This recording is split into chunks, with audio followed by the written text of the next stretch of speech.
দুইজন পুরুষ শিব ও বিষ্ণুর মিলনে জন্ম হয় এক শিশু। অবাক হচ্ছেন? হ্যাঁ, যা শুনেছেন তা সত্যি। সেই শিশুর নাম আয়াপ্পা। আসুন জেনে নেই আয়াপ্পার জন্মকাহিনী।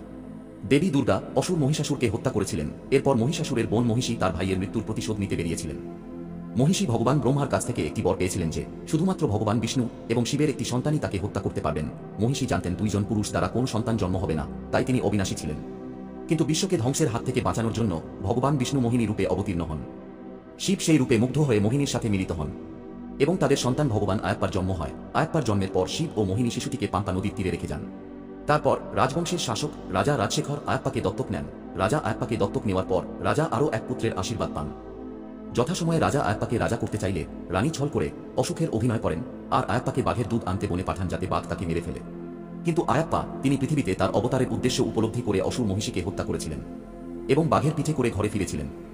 ভালো লাগলে চ্যানেলটি সাবস্ক্রাইব করে দিবেন।